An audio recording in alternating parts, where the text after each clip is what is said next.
Ano po ang mangyayari kay Senator Cheese, Chairman Gonzales, Garcia, sir? Kailan po ba haharap sa COMELEC?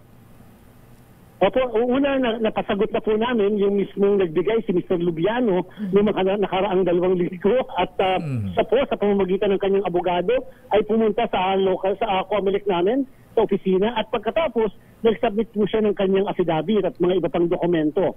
Pagkatapos po noon, nag-issue po naman kami noong nakaraang linggo ng tinatawag nating notice na invitasyon sa nabanggit nyo kay Senator Cheese Escudero upang siya naman po ay humarap sa amin din at the same time magpaliwanag at mag-submit ng mga dokumento. Ito po yung magaganap sa susunod na linggo. Yung pagharap mo yan, pwede naman pong personal siya o kung hindi man, pwede rin naman po sa pamamagitan ng kanyang abogado. Importante po, Sir Lakay, Sister El, binibigyan po natin sila ng pagkakataon na magpaliwanag. Ngayon, ang tanong, bakit sila ang inuna? Baka naman talagang nasi-single out kasi yun po yung medyo nagiging aligasyon o akusasyon sa COMELEC. Hindi po, sapagkat nung po sa pagkakataong ito, sa kanila po, sa kontratista at the same time doon sa kandidato, umamin po kasi sila. Yung mismong contractor, nung nag-appear sa Kongreso, umamin na sila ay nagbigay ng 30 million pesos na donasyon kay Senator Cheese Escudero. Ang butihing senador naman ay umamin din na nakatanggap.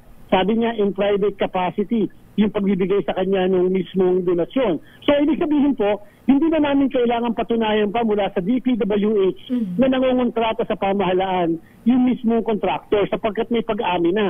Ang katanungan na lang, sadyabang tama yung depensa na private capacity yung pagbibigay and therefore walang nalabag na batas ng ating halalan. So inamin din sa ni Lubiano nung humarap po sa iyo, nag-file affidavit sa COMELEC, sir, na nag-donate ng 30 million kay Senator Cheese. Opo, wala naman pong duda na doon dahil kahit sa Kongreso, inamin na rin po yung pagbibigay naman ng 30 million pesos. Pero siyempre, ang contention ay ito'y binigay galing sa kanyang bulsa mismo in private capacity, hindi bilang may-ari o hindi bilang presidente ng mismong construction corporation. Yan po ang ibabangga natin, Sir Lakay, Sister El, sa ating batas.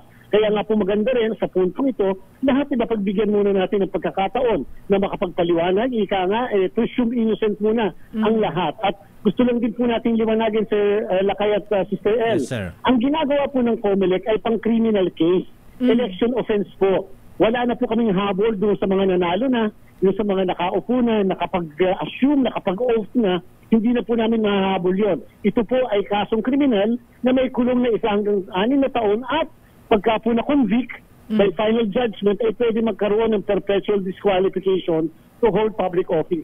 Ibang opisina po ang pwede magtanggal sa kanila. Pwede halimbawa Senado o Kongreso o ang Office of the Ombudsman o ang DILG kapag local officials naman. Ayun. Na-check nyo na ba, Chairman, kung yung donation ni Lubiano kay Senator Cheese ay nandun po ba sa kanyang SOSE? Ayan, na-i-declare Statement po of ba? Contribution Expenses. Opo, nasa SOSE po, Sir Lakay, nasa SOSE po at ito naman po ay kaagad naman nilang inamin na talagang nagbigay at in fairness, hindi naman po nilihim po yung pangalan ni Mr. Lubiano bilang isang donor, nagbigay ng 30 million piso kay Senator Cheese Escudero sa kanyang kampanya.